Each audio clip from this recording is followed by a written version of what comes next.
Hi friends, అందరికీ నమస్తే. మన దగ్గరికి అయితే ఇప్పుడు 38.5 వాండా ప్యానల్ అయితే బాండ్కి రావడం జరిగింది. దాని ప్రాబ్లం చూసుకుంటే మన కాఫ్ ఐసీలు అయితే బర్న్ అయ్యాయి అనమాట. ఇప్పుడు ఆ కాఫ్ ఐసీస్ని చేంజ్ చేద్దాము. అవి ఎన్ని ఐసీలు పోయాయి, ఎన్ని చేంజ్ చేయాలనేది కూడా మీకు చూపిస్తాను, చూడండి ఒకసారి. ఫ్రెండ్స్, మనకు ప్యానల్ అయితే ఈ కంప్లైంట్లో అన్నది వచ్చిందనమాట.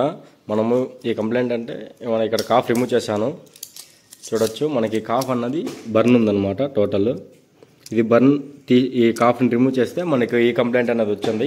మనం ఇక్కడ టచ్ చేస్తే గ్రౌండింగ్ అనేది ఇస్తే మనకు పిక్చర్ అనేది ఇక్కడ కూడా ఉందన్నమాట. ఇక్కడ లాస్ట్లో అక్కడ కాకపోతే ఇక్కడ లైన్స్ వస్తున్నాయి, చూడండి మీరు. లైన్స్ అనేది ఉంది. ఇటు సైడ్ చూస్తే ఇటు సైడ్ ఐసీలో పిక్చరే లేదనమాట.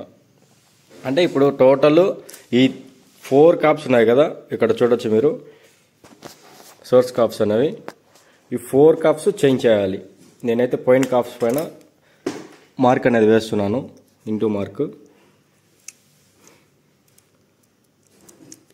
చూడొచ్చు. నేనైతే ఇప్పుడు 4 కాప్స్ పైన ఇంటూ మార్క్ అనేది వేశాను. మన దగ్గరికి అయితే కొత్త ఐసీలు కూడా అవైలబుల్గా ఉన్నాయి, చూడొచ్చు మీరు. ఇవి అనమాట కొత్తవి ఐసీలు, చూపించామని ఇక్కడ పెట్టాను, చూడొచ్చు.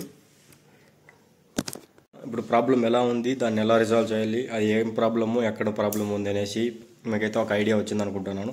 ఇప్పుడైతే మనము ఈ కొత్త 4 కాప్స్ అన్నవి కూడా చేంజ్ చేసి మనమైతే ఆఫ్టర్ పిక్చర్ ఎలా ఉందో చూద్దాం ఒకసారి.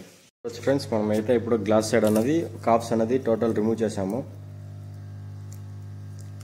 కాప్స్ అన్నవి ఇవే అనమాట, ఓల్డ్ కాప్స్. వేరే మార్క్ వేసాము కదా 4 కాప్స్ పైన, చూడొచ్చు మీరు. మనమైతే ఇప్పుడు కాఫ్ ఐసీస్ అయితే చేంజ్ చేస్తామన్నమాట. 4 ఐసీస్ చూడొచ్చు మీరు. ఇక్కడ పిక్చర్ అనేది చూడొచ్చు మీరు. ఇక్కడ క్లారిటీగా ఎలా ఉందో, అంటే ఒక సింగిల్ లైన్ కూడా ఏమీ రాలేదన్నమాట. సింగిల్ అటెంప్ట్లో మొత్తం 4 ఐసీస్ బాండింగ్ చేసాము, చూడొచ్చు మీరు. ప్యానల్ ఎలా రిపేర్ అయిందో. మన వర్క్ మీకు నచ్చితే లైక్ చేయండి, షేర్ చేయండి, సబ్స్క్రైబ్ చేయండి. అలాగే మన వీడియోస్ని అందరూ చూస్తున్నారు కానీ సబ్స్క్రైబ్ చేయడం లేదు. సబ్స్క్రైబ్